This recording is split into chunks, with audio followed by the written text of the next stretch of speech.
Hello everyone. I'm going to keep that short from obvious reasons. So I have to say, through all the day, I'm getting texts from my students from the past saying, oh, now we know why you flew to America for a long time. Now you get to see the Super Bowl in a reasonable hour.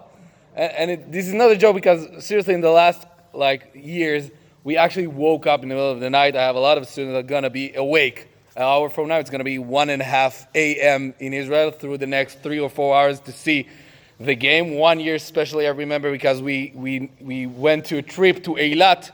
So we went out in 4:30 a.m. and students actually came with their phones watching the game. It was like the Patriots against the Falcons. Crazy game, like it was 28-3, and they switched it in the end. It was amazing to see it. So I'm just going to say a very short thing for the Parshat and maybe connect that, not to this year's Super Bowl, but we have in the beginning of the Parshat a law that we need to give half shekel to the Mishkan, to the Mikdash. Now, the main reason, I hope you know that, is because we need to count Bnei Israel. This is the reason. So we can't count peoples. According to Judaism, we can't count peoples. So there's many tricks, like to say verses or something. Those days they just gave half shekel and then they counted the half shekels. But the obvious question is, why half and not a whole shekel? And also, very known answer is, so we will feel not whole. Like we need each other. I feel like I cannot bring a lot. There is the famous verse, like "Ha'ashir lo yarbe ve'adal lo yamid." The one is rich cannot bring a lot. The one is poor cannot bring less. Everyone the exact same amount. So one side of it is, I'm not full without my friend.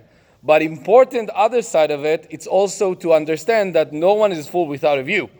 Which means you are important too. And the question is, who can you affect? And maybe this is one thing I grew up learned about sports. Maybe not specifically football, but every sports, you need to feel like they need you, right? I mean, the big difference in the end of it will be if some of the players will feel like they need it, and they need to rise, they need to shine, and their team needs them or not. So I hope whether it's going to be the Rams or the Bengals, right? Yes! I know for the Bengals it can be the first time. So I'm usually for the underdog, but I learned not to say anything about that. So whenever it's me, good luck and good night. We're going to say